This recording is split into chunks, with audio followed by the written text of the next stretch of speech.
اللہ نے تمہیں پیسے دیے ہیں, نئی گاڑی تم نے خریدی ہے, چھوٹے بچے کا جوتا کیوں باندھ دیا آگے تم نے؟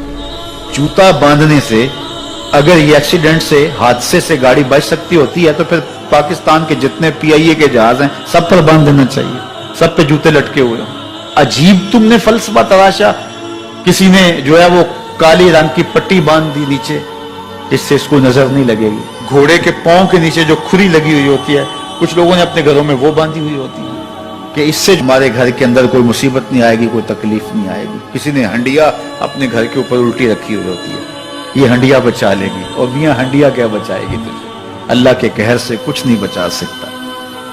جب تمہارے اوپر کوئی مصیبت نازل ہونی ہے تو کچھ نہیں بچا سکتا. اگر بچنا چاہتے ہو تو پھر اللہ سے استغفار کرو, اللہ تعالیٰ کی تسبیح کرو, اللہ کی تحلیل کرو, میرے حضور پہ درود پڑھو, پھر دیکھنا کہ مصیبتیں ٹلتی ہیں یا نہیں ٹلتی. تو یہ خام خواہ کے رکیے, اور یہ عامل لوگ جو ہیں ان کا تو کام ہی یہی ہے. ان کا کام چلتا ہے لوگ ذوف الاعتقادی میں مبتلا رہے, اور یہ کہہ دیتے ہیں کہ آپ کے خاندان میں ایک منحوس عورت ہے, یہ اس کا کیا ہوا ہے, تو کوئی نہ کوئی منحوس تو پہلے ہی انہوں نے طے کر رکھی ہوتی ہے, فوراً ذہن وہاں جا کلک ہو جاتا ہے. اس کا نون سے نام شروع ہوتا ہے, اس کا کاف سے نام شروع ہوتا ہے, اس کا جیم سے نام شروع ہوتا ہے, تو پورے خاندان میں کسی کا نام کاف, نون یا جیم سے تو شروع ہوتا ہی ہوگا, یا دوستوں میں, تو فوراً ذہن جو ہے ادھر منتقل ہو گیا. اب یہ بابا جی نے بتا دیا ہے, ہاں ہاں ہاں اس نے یہ بات کی تھی, کچھ باتیں یاد آنے لگی. اس کاف سے شروع ہونے والے نام کے ساتھ نفرت پیدا ہو گئی. اس بابے نے نفرت کا کاروبار کیا. اس نے تو 100 روپے 200 روپے لے لیے, لیکن دو انسانوں کے اندر نفرت ڈال دی. اس کا گریبان کل قیامت کے دن پکڑا جائے گا. ان ملنگوں کے پاس, ان ذوف الاعتقادی کو پھیلانے والوں کے پاس کبھی نہ جاؤ. تمہیں مصیبت پڑی ہے, تمہیں لگ رہا ہے کہ شاید میرے اوپر جادو ہے, تو پڑھو نا سورہ بقرہ, جادو جڑ سے اکھڑ جائے گا. 40 دن اپنے گھر میں سورہ بقرہ پڑھو, برکت ہوگی. کہتے ہیں مولوی صاحب 40 دن تو نہیں پڑھی جا سکتی, 2.5 پارے, ہمیں کوئی تعویذ ہی کرتے ہیں. ہم شارٹ کٹ چاہتے ہیں نا, روزانہ صبح 2.5 پارے سورہ بقرہ پڑھے, یہ تو ہم سے نہیں پڑھی جائے گی. تو آپ کوئی تعویذ ہی لکھتے ہیں. کاروبار میں برکت نہیں, میں کہتا ہوں پڑھو نا سورہ واقعہ, 3 رکوع ہیں, برکت ہوگی. ہم کہتے ہیں ہمیں تعویذ ملنا چاہیے, بس وہ ہم گلے میں رکھ دیں, بٹوے میں رکھ لیں, پرس میں رکھ لیں, اور ہمارا کام ہو جائے, ہمیں کچھ بھی نہ پڑھنا پڑے, ہمیں وضو تک نہ کرنا پڑے, نماز نہ پڑھنی پڑے, اور برکت ہو جائے. ایسے برکت تو نہیں آتی. اس لیے چھوڑو ان کی جان, آؤ قرآن مجید پہ آؤ, آؤ سجدوں پہ آؤ, آؤ دعاؤں پہ آؤ. سحری کے وقت اس کی رحمتیں آواز دے رہی ہوتی ہیں, حل من مسترزقن, ہے کوئی رزق مانگنے والا, اور تم اس وقت سوئے ہوئے ہو, سارے دن ٹھوکریں کھاتے ہو. آؤ نا اس وقت جھولی پھیلا کے, ہاتھ پھیلا کے کہو مالک تو جھولیاں بھر دے. تو پھر دیکھنا میرا بیٹا سالم مشرکین کی قید میں ہے اور میں فاقوں کی حالت میں ہوں. تو فرمایا آل محمد کے پاس ایک سیر جو ہیں, بس اس کے علاوہ ہمارے پاس بھی کھانے کے لیے دنیاوی اسباب نہیں ہیں. کہا صبر کرو اور اللہ سے ڈرو, اور لا حول ولا قوت الا باللہ کثرت کے ساتھ پڑھو. یہ ایسا وظیفہ ہے, ایک حدیث پاک میں آتا ہے کہ یہ 99 بیماریوں کا علاج ہے. اس میں سب سے کم درجے کی بیماری ہم اور غم ہے. یہ دکھوں کا مداوع ہے, مشکلات کا علاج ہے, اور یہ وظیفہ میرے حضور نے بتایا. حضرت ابو ذر غفاری رضی اللہ تعالیٰ عنہ کو حضور نے 5 چیزیں بتائی تھی. ان میں سے 5ویں چیز یہ تھی کہ ابو ذر کثرت کے ساتھ لا حول ولا قوت الا باللہ پڑھا کرو. فرمایا عرش الہی کے نیچے ایک خاص خزانہ ہے, یہ وظیفہ وہاں سے آیا ہے. یہ زندگی میں معمول بنا لو, جب پھنس جاؤ, مشکلات میں آ جاؤ, تو لا حول ولا قوت الا باللہ پڑھو, اللہ راستے کھولے گا. تو حضور نے 3 چیزیں فرمائی, اللہ سے ڈرو, صبر کرو, اور کثرت کے ساتھ لا حول ولا قوت الا باللہ پڑھو. وہ فرماتے ہیں کہ میں یہ عمل شروع کیا, ابھی گھر میں بیٹھا ہی تھا کہ دروازے پہ دستک ہوئی. تو میں اٹھا کہ دروازہ کھولوں, دیکھوں کہ کون ہے. تو دروازہ کھولا, دیکھا میرا بیٹا کھڑا ہے, اور اس کے پیچھے 100 اونٹ کھڑے ہیں. تو میں نے کہا کہ تم اور یہ اونٹ؟ کہا مجھے موقع لگ گیا, میں ان کی قید سے بھاگ آیا. وَيَرْزُقْهُ مِنْ حَيْثُ لَا يَحْتَسِبُ، وہ تمہیں وہاں سے رزق دے گا جہاں سے تمہیں گمان بھی نہیں۔ اس کے ہو کے تو دیکھو، اللہ اکبر، اللہ کے ہو جاؤ تو پھر وہ تمہاری ضرورتوں کا کفیل ہو جائے۔ فرمایا حضرت عبداللہ ابن مسعود رضی اللہ تعالیٰ عنہ نے کہ کسی شخص کو فقر و فاقہ آ جائے تو وہ لوگوں کو بتائے کہ میں آج کل بڑے مشکل حالات میں ہوں، ہر وقت لوگوں کو بتاتا رہے تو اس کی مشکل بڑھے گی، اس کی مشکلیں آسان نہیں ہوں گی اس طرح۔ اور اگر وہ اپنی اس مشکل کو کسی سے شیئر نہ کرے بلکہ مصلی بچھا کے اپنے رب سے کہے کہ مالک فقر و فاقہ آ گیا ہے اور اس کا علاج تیرے پاس ہے، اس مرض کا مداوع تیرے پاس ہے۔ تو حضرت عبداللہ ابن مسعود فرماتے ہیں کہ رسول کریم نے فرمایا جلد یا بدیر اللہ اس کو مالا مال فرما دے گا۔ یہ بھی کبھی کر کے دیکھو، مشکل آ جائے، فاقہ آ جائے۔ اور قرآن مجید کا دل سورہ یاسین ہے، جس نے ایک مرتبہ سورہ یاسین کی تلاوت کی اللہ 10 مرتبہ قرآن پڑھنے کا ثواب عطا کرے۔ اور کتنا بڑا اجر ہے، آپ ایک سال میں بھی شاید 10 قرآن مجید نہ ختم کر سکے اور سورہ یاسین پڑھیں تو 10 مرتبہ قرآن مجید پڑھنے کا ثواب نصیب ہوگا۔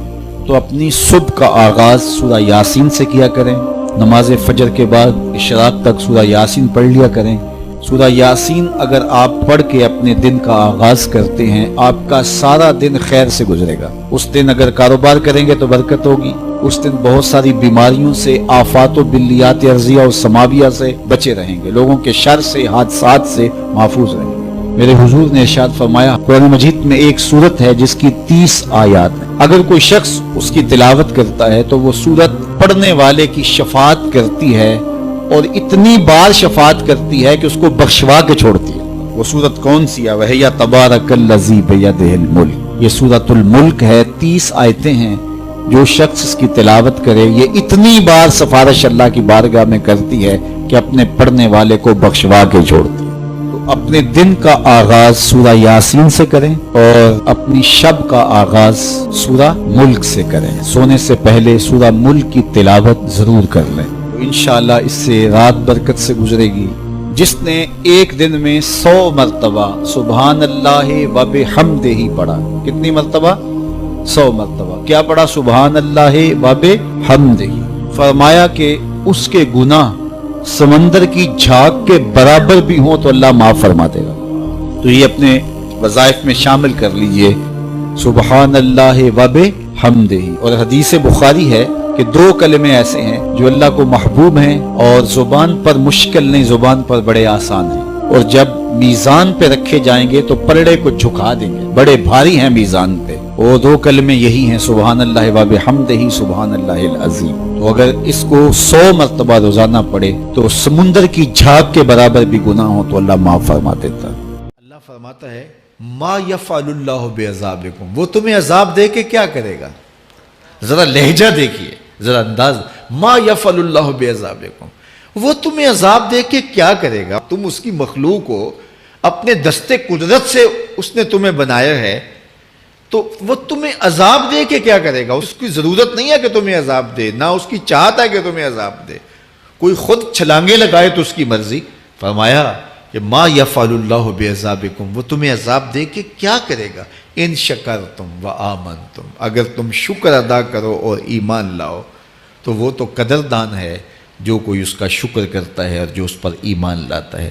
تو اللہ اس کے لیے عذاب نہیں رکھا، اس کے لیے رحمتیں رکھی ہوئی ہیں۔ تمہیں دست قدرت سے بنایا ہے اور وہ تمہیں خوش دیکھنا چاہتا ہے، تمہیں خوشحال دیکھنا چاہتا ہے، تمہیں سرشار دیکھنا چاہتا ہے، تمہیں نہال دیکھنا چاہتا ہے، تمہاری زندگی کو خوشگوار دیکھنا چاہتا ہے۔ تم نے اپنے آپ کو خود اپنے اعمال کی وجہ سے مصیبتوں میں ڈالا ہے، تو کہا شکر کرنے کی عادت ڈال لو، دیکھنا پھر اللہ تعالیٰ جل شانہ کی رحمتیں تمہارے اوپر کس طرح اترتی ہیں، اس کی نوازشیں تمہارے اوپر کیسے برستی ہیں۔ توکل اگر ہم سیکھ جائیں تو توکل ایک ایسی دولت ہے کہ جو خوشحال زندگی کی ضمانت بنتی۔ جب ہم اللہ پر توکل نہیں کرتے اور ہم سمجھتے ہیں یہ سب کچھ ہماری محنت کا نتیجہ ہی ہوگا، اور نتیجہ جب نہیں آتا تو پھر ہم بے چین مضطرب ہو جاتے ہیں، اور جب ہم اس پہ توکل کر لیں تو پھر ہمارا صرف اتنا ہی کام ہے کہ میاں ہم یہ کام کر رہے ہیں، بس یہ حکم، ہم بیج بو رہے ہیں، بس یہ حکم ہے اور بو رہے ہیں، باقی اس پہ بھروسہ ہے، یہ کام اس کا ہے کہ اس نے اس کو اگانا ہے، اس کے اوپر پھل لگانے ہیں۔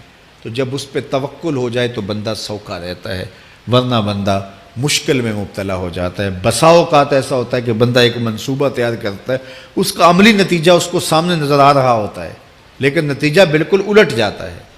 سید علی المرتضیٰ فرماتے ہیں میں نے اپنے ارادوں کی شکست سے ہی اپنے رب کو پہچانا ہے، کہ میں ایک منصوبہ تراشتا ہوں کہ یہ اور یوں ہوگا اور وہ ہونا چاہیے، لیکن نتیجہ وہ نہیں آتا، تو کوئی طاقت ہے اس کا جو نتیجہ بدل دیتی ہے۔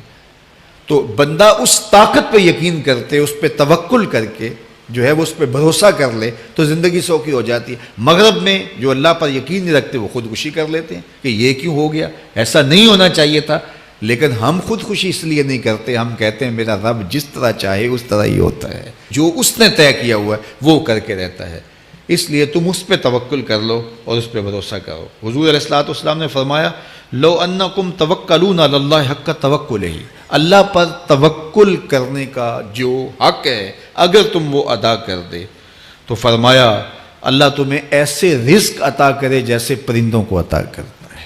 ہمارا تو کاروبار ہے، یہ فیکٹری ہے، یہ دکان ہے، یہ ہماری نوکری ہے، ہم نے یہاں سے کمائی کرنی ہے۔ پرندوں کا کوئی کاروبار نہیں ہوتا، کوئی نوکری نہیں ہوتی، کوئی ٹھیا، کوئی اڈا نہیں ہوتا جہاں جا کے انہوں نے رزق کے لیے کوئی آغاز کرنا ہوتا ہے، بلکہ حضور نے فرمایا تغدو خماسا وتروح بطانا، جب وہ صبح گھر سے نکلتے ہیں تو خالی پیٹ نکلتے ہیں اور انہیں کوئی اپنی منزل کا تعین نہیں ہوتا، جدھر خیال آیا اڑ گئے ادھر، لیکن کبھی ایسا نہیں ہوا کہ شام کو خالی پیٹ واپس آئے ہوں، کہا وہ پیٹ بھر کے آتے ہیں۔ باہو بولے بن توکل پنچھی اڑ دے، خرچ نہ پلے زیرا ہو، جب گھر سے اڑتے ہیں تو ان کے پلے نہ کوئی خرچ ہوتا ہے، نہ راس المال ہوتا ہے، نہ کوئی اوزار ہوتے ہیں، نہ کوئی ہتھیار ہوتے ہیں، کچھ بھی نہیں ہوتا، یوں ہی گھر سے نکلتے ہیں، کبھی بھی خالی پیٹ نہیں آئے۔